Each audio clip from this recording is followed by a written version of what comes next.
único representante oficial del gobierno en estas elecciones, que usted es la apuesta de Romo y Roldán, que usted formó parte de un gobierno que a 6 meses de finalizar cuenta con los más bajos niveles de popularidad y que usted tiene menos del 2% en las encuestas. ¿Por qué aceptó esta propuesta?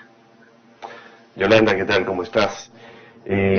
Acepté porque siento que estamos buscando que el Ecuador no caiga nuevamente en la trampa del totalitarismo, y desde las distintas visiones cada quien tiene su perspectiva de cómo lograr que eso no suceda, cómo lograr que el Ecuador tenga días mejores, más luminosos, que termine de insertarse en el panorama internacional, tenga una perspectiva distinta, logre generar esas oportunidades que los ecuatorianos claman y desean y piden con justicia, y al mismo tiempo que garantice derechos. Es por eso que, dada mi condición, tú entenderás que en las elecciones evidentemente el tema de ser conocido, de tener una trayectoria, de contar con el cariño de la gente y de contar con la experiencia, digamos, en lo público para asumir semejante reto, juega un papel importante. Por eso es que decidí aceptar. Estoy hoy aquí, efectivamente, las encuestas nos ubican todavía en una situación que no es de favoritismo, pero también esas mismas encuestas nos hablan de un 70% de indecisión. Quiere decir que no ha encontrado el electorado esa alternativa por la cual votar. Hay un hartazgo en general por parte de la ciudadanía con respecto no solamente a los políticos, sino a lo político. No están interesados en las próximas elecciones, están lidiando con el día a día, con llegar a fin de mes, con cuidarse de la pandemia, etcétera. 3 cosas se desprenden de aquí. La primera, si usted es tan conocido, que de verdad lo es, como artista, ¿por qué tiene tan bajo nivel en las encuestas? Usted dice que el 70% aún no vota, pero usted sabe bien que cuando se decide ese 70%, se decide por quienes van en el primer pelotón de las encuestas, de todas formas. No, o sea, yo no me voy a decidir por alguien que tiene un 2, 3, 4%, me voy a decidir por el que tiene el mayor rango de popularidad. Sí, una cosa es conocimiento, otra es intención de voto. Esa intención de voto es el proceso en el que estamos y en el que está el resto de candidatos. Hay que ver que ninguno está, de los candidatos que hemos visto encuestas de los últimos 2, 3 meses, ninguno está creciendo o consolidándose, incluso algunas apuntan a que ha habido un decrecimiento de esa preferencia. Y como decía antes, hay todavía un momento en el cual la gente no está ni siquiera interesado en responder esas encuestas. Seguramente los ecuatorianos elegirán por quién votar la última semana. Esta es una elección además atípica, así que yo no me sorprendería mucho de que haya sorpresas del 7 de febrero. No seré yo quien le pinche el globito en esta ocasión, Juan Fernando, pero ¿cómo salimos de la crisis sanitaria? ¿Cómo salimos de la crisis sanitaria? Bueno, creo que me parece que lo peor ya pasó.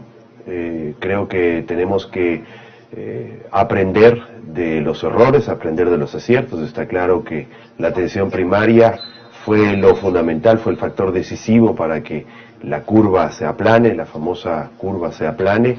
Creo que tiene que ver con encontrar ese equilibrio entre la reactivación económica y la prevención.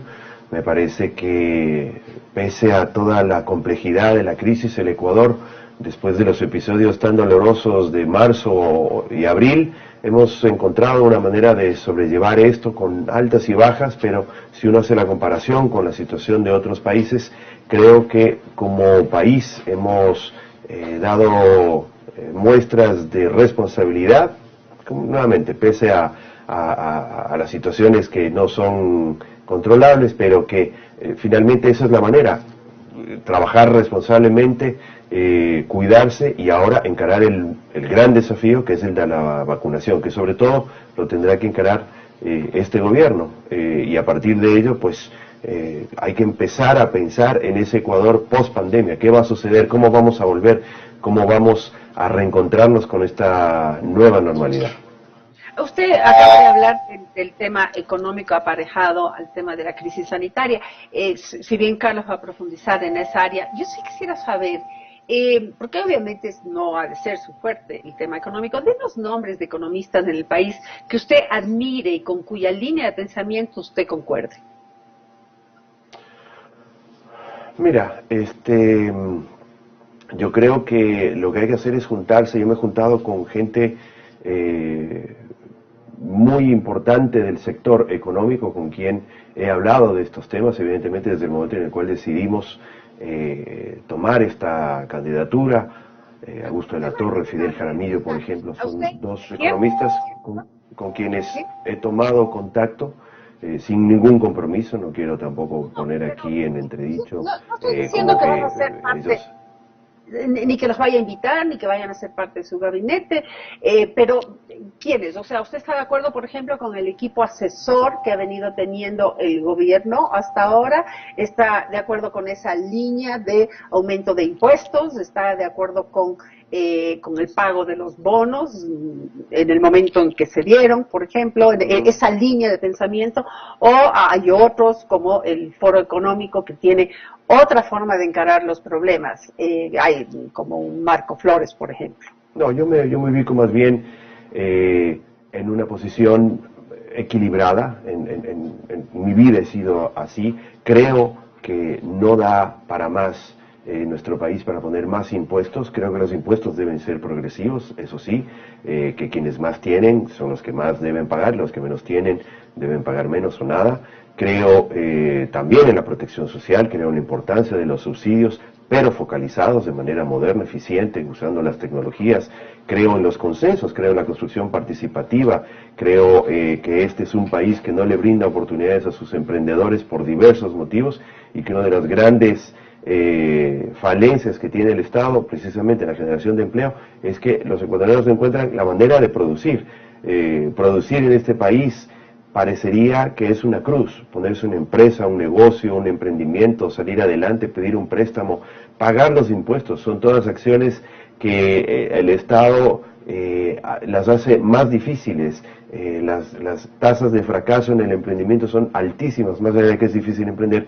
Este es un país que se la pone difícil. Yo creo un país de oportunidades, un país que protege, que cuida, que impulsa su sector productivo, las pequeñas, medianas, micro, grandes empresas, pero al mismo tiempo que protege a sus ciudadanos con programas sociales inteligentes, focalizados, con un registro social dinámico, que pueda generar esa protección social. Es decir, una posición ni radical de un lado, ¿no? Ni las empresas son malas, hay que perseguirlas, ni por el otro tampoco esto de tener una protección desde el Estado que siempre esté ahí y que no impulse al emprendimiento.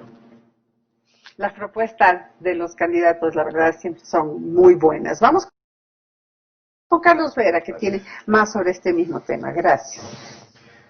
7:48. A mí me duele esto. Yo te tengo aprecio y mucha admiración.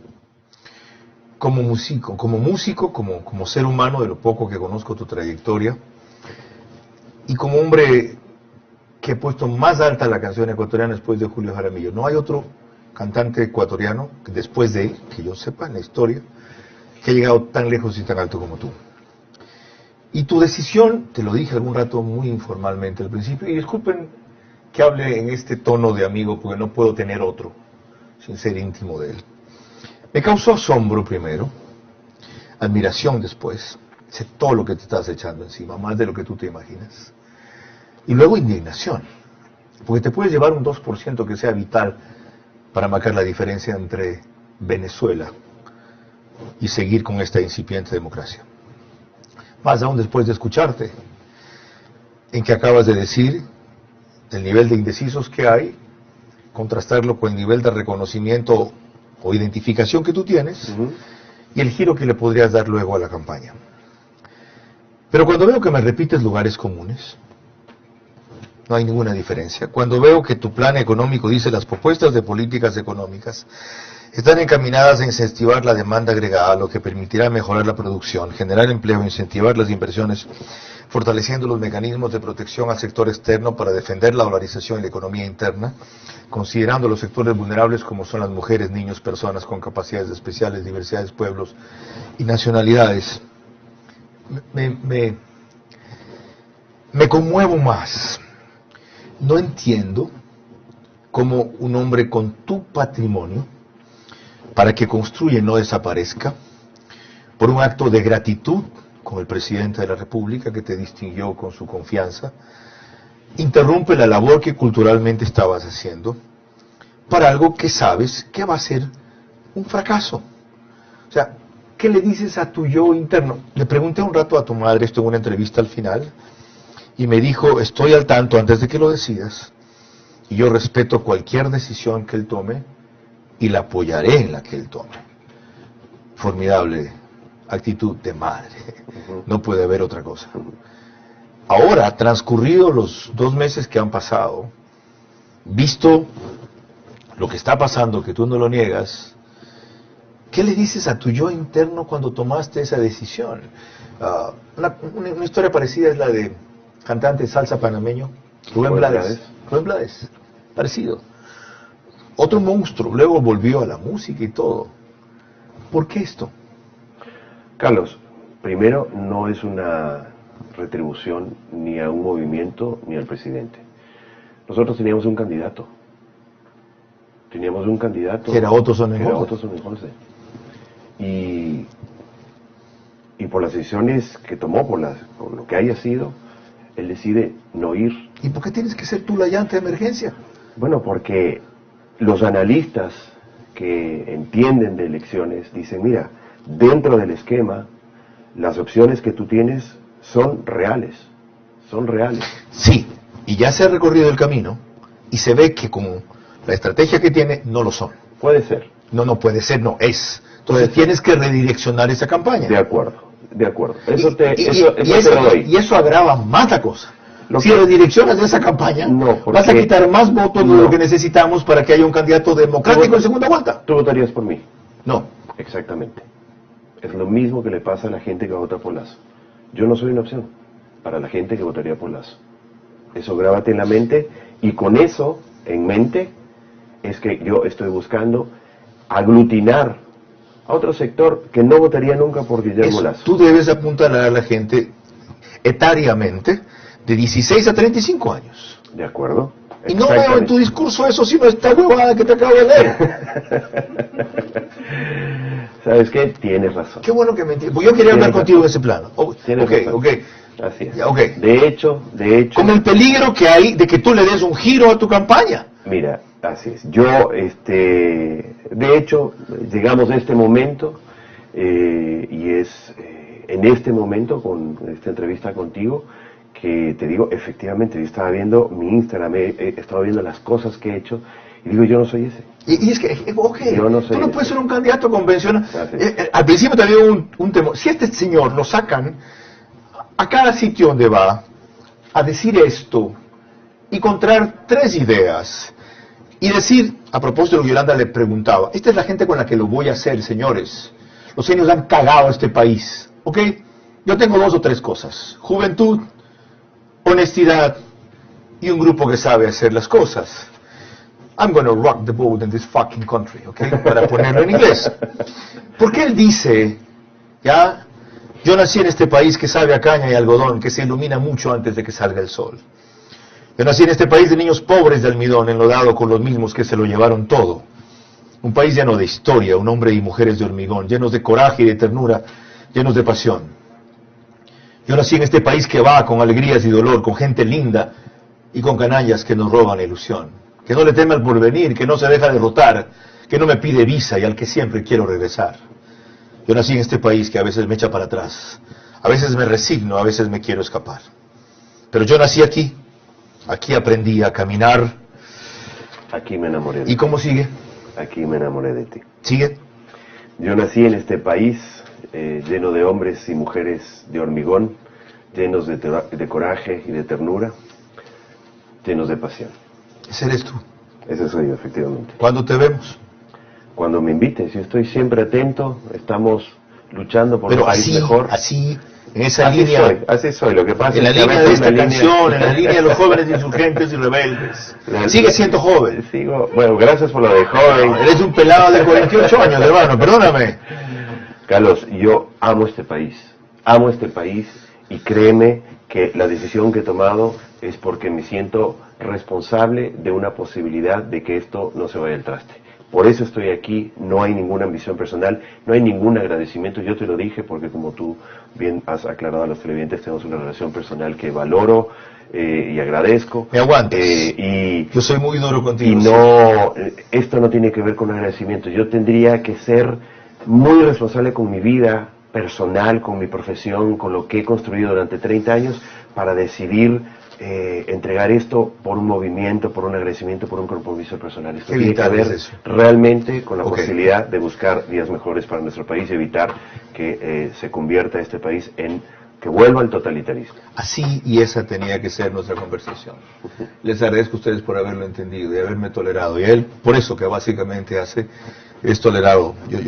Me tomo licencias que no tengo, por la admiración a su madre, quien fue fugazmente ministra de Educación de Lucio Gutiérrez, y la memoria de su padre, el Conejo Velasco, un gran luchador de izquierda, un demócrata, que se la jugó por lo que quiso mientras vivió y se fue muy temprano.